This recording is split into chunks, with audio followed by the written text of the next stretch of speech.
Êxodo capítulo 23. Começamos com o primeiro trecho falando muito sobre justiça e misericórdia, do dever de fazer o bem, independente, né, as circunstâncias, as situações, e começa também a instruir como os juízes deveriam ter um caráter, né, e uma ética moral muito elevada. Aqui os trechos da Bíblia diz o seguinte: os deveres dos juízes, que é não perverter o direito do pobre. Enfim, o Senhor ele coloca, ele permite que os juízes sejam instituídos, mas ele também deixa muito claro para os juízes o que é que deve ser esperado dos mesmos. E quando continuamos aqui o capítulo 23, nós vamos ver também que Deus ele continua atuando com os mesmos princípios até mesmo do que ele fez e dos seus mandamentos. Exemplo, ele sempre fala do descanso, né, do sétimo dia, do sábado, que não é o sábado literal, já falamos aqui algumas vezes. Mas aqui, a partir do versículo 10, ele diz o seguinte: você vai cultivar a sua terra durante 6 anos. E no sétimo ano, você vai descansar desse cultivo. A terra vai ficar um ano sem cultivar nada. Parece que há, então, da parte de Deus, um mandamento muito claro que nós precisamos aprender, não só nós mesmos como pessoas, mas o trabalho. Nós vimos também o exemplo dos escravos, que no sétimo ano os escravos eles poderiam ser livres. Há um período em que nós precisamos, de fato, descansar. Inclusive, as terras desse cultivo precisam desse tipo de descanso, e isso é extremamente interessante porque mostra como o Senhor é soberano e como toda a natureza também revela faces das particularidades, das características de Deus. Isso é extremamente interessante.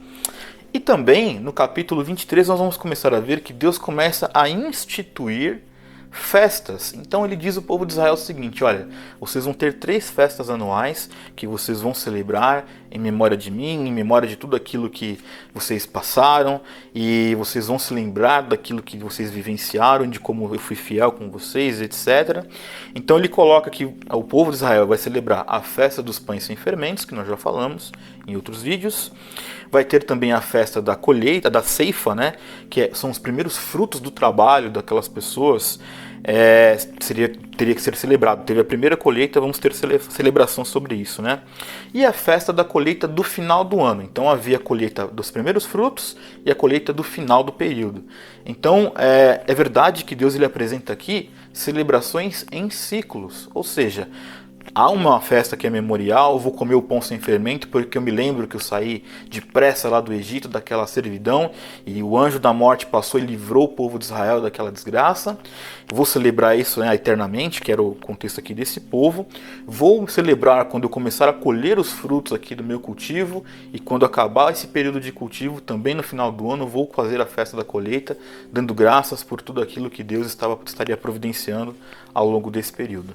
Então é muito interessante que nós guardemos algumas questões e os princípios que estão atrelados aqui, que celebrarmos a nossa vida em Deus mesmo, né? Celebrarmos o quanto nós estávamos mortos em nossos pecados, somos salvos hoje mediante a graça de Deus, e nos alegrarmos porque todo o trabalho que nós fazemos, se conseguimos produzir alguma coisa, se Deus realmente tem nos abençoado, o mérito realmente é de Deus. Nós fazemos a nossa parte humana, mas as grandes dádivas vêm do Pai, que nos mantém vivos, nos mantém em pé para trabalhar e etc. Isso é bem interessante de você raciocinar e pensar.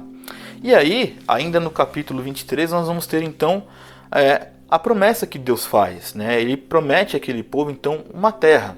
Esta sim é a famosa terra prometida. Não é a terra prometida que os pregadores da teologia da prosperidade dizem para muita gente: você vai morar numa mansão, você vai morar num duplex. Não é nada disso.